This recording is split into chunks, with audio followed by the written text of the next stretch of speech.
There is a lot of work that goes into lighting a scene. You have to add a key light, add negative fill, put haze in the room, bounce light, use practicals. All of this stuff and more is what comes together to make a cinematic shot. Hey, I'm Jesse, by the way, and in this video I am walking you through several different lighting locations and scenes, showing you how to go from no lighting to having a cinematic lighting masterpiece. Let's get into the first shot.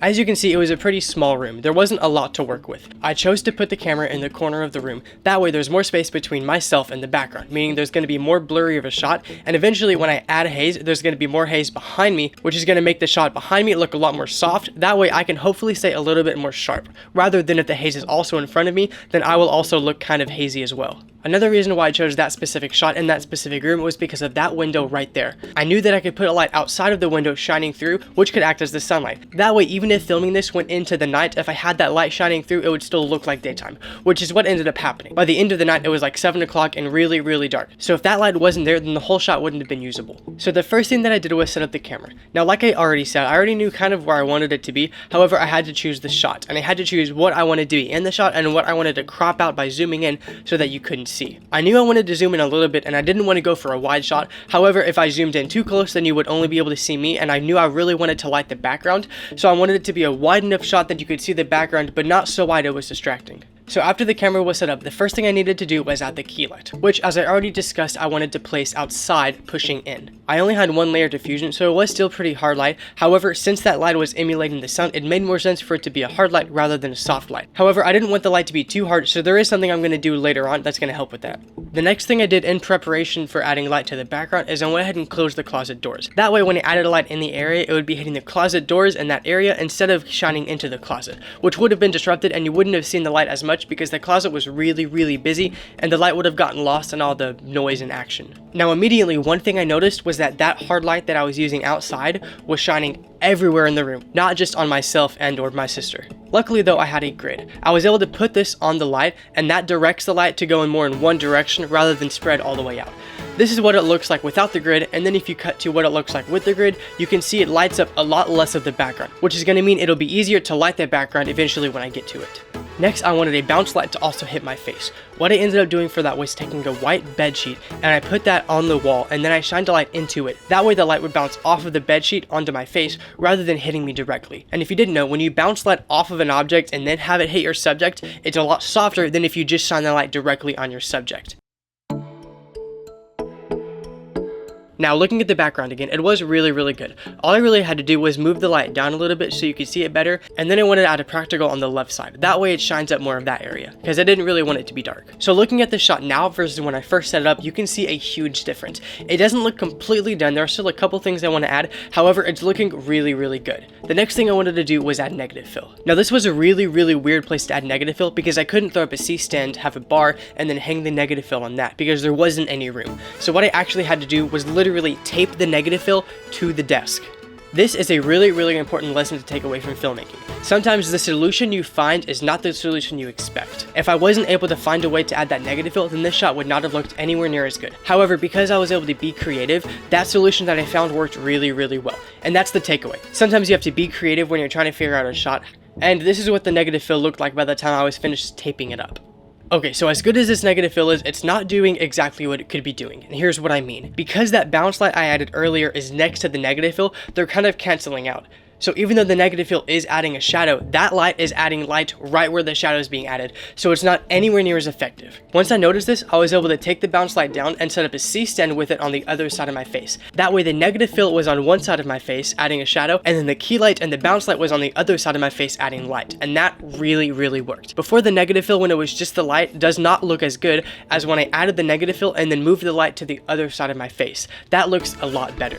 And that is all the light that I used for this shot. I have one key light shining through the window to emulate daylight, then I have negative fill on one side of my face and a white bounce light on the other side of my face. This is giving me really good lighting where one side of my face is on the light side and then the other side of my face is on the dark side, and the camera is more on the dark side of my face where the negative fill is. Then I have my theater light, which is hitting the cabinet at the exact right place to make it look like sunlight, and then I have one more practical set to about 2700 Kelvin hitting that door. Because the background is warm light and then my face is more 5600 Kelvin cool light, I'm pretty separated from the background, and that looks really good. Then all you have to do is add haze to the shot, and then you get this. I am really happy with this shot. Similar to the other one, all of these lights working together makes this shot look really good, and I'm super happy with it. This was a really good cinematic shot. Now, before you go, I have one final shot to walk through. This one looks really good, and I utilized sunlight in this shot to make it look a lot more natural. I shot this in my dining room next to giant windows. If you look at the space that I was working with, this is what the shot looks like, literally with no lights turned on, just the window. This is why I love shooting in this room. I love shooting with natural light, which means giant windows are my best friend. Originally, this was actually the shot that I was thinking.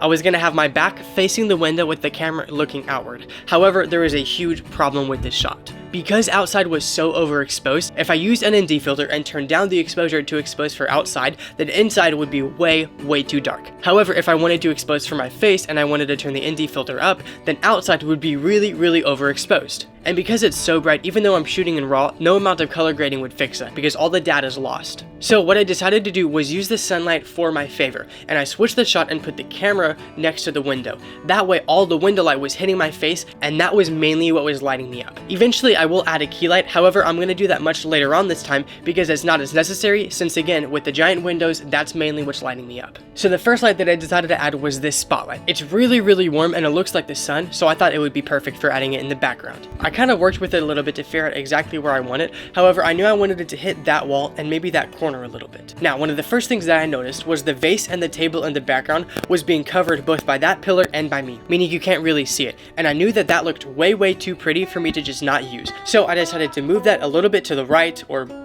left, that way it would be more visible in the shot. Then I took this fake tree plant thing and put it right next to the camera where it's really out of focus. That adds depth to the shot, and if you know anything about me or this channel, I love putting stuff in the foreground to add depth to shots. So after that, I took another table thing and then I put it next to the first one. However, there's one thing wrong with the place that I put it. I really like it and I wish that it would have worked out. However, it didn't because of that shadow right there. Now, because I have a theater light and I do not have a stand strong enough to hold it up, I have to use that light resting on the ground, meaning the light is starting from the floor and hitting up at something, which normally isn't really a problem. However, that's not the way that sunlight behaves. Sunlight goes through windows, and because the sun is always so high, it's going down at an angle, meaning if you're looking at something and there's a shadow on it, the shadow is going to be lower rather than the shadow being higher. Because of the theater light being so low, it was casting a shadow on the plant that was a lot higher, and even though it's not blaringly obvious, it was enough to throw me off. So even though 99% of people wouldn't have noticed and it would have looked really pretty, just for my sake, I decided to move the table a little bit more out of the way where it doesn't look as pretty. However, you can't see the shadow, so it looks a lot better in my opinion. However, lighting is really subjective, so if you like a shot and you can kind of explain it to yourself, then I think you should go for it. You don't always have to work with what is really accurate. So far, this shot is looking really good. However, I want a bigger shadow on my face, which means it is time for the negative fill.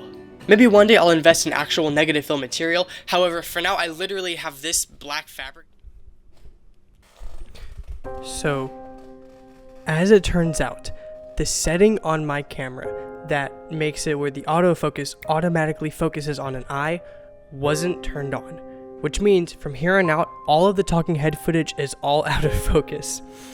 My bad. So instead of using that out of focus footage, what I'm going to do instead is cut between this current editing Jesse voiceover and then using the talking head footage, but maybe only a little bit. That way it's not too bad for you guys. It won't be that bad, right? Subscribe, please. So, moving right along from that, there are actually only two things I want to do left to this footage, adding a key light and adding negative fill. Let's do the negative fill first. So now that I'm actually looking at this footage, I can see that the negative fill actually didn't do that much. However, there is something I'm going to do in a minute to fix that. For the time being though, let's go ahead and move on to adding the key light. So for the key light, there actually wasn't a whole lot to talk about. I set it up at about a 45-degree angle to my face, and I thought it made a pretty big difference. As you can see here, here is a before and after with the negative fill and key light versus without, and I think you can see the difference.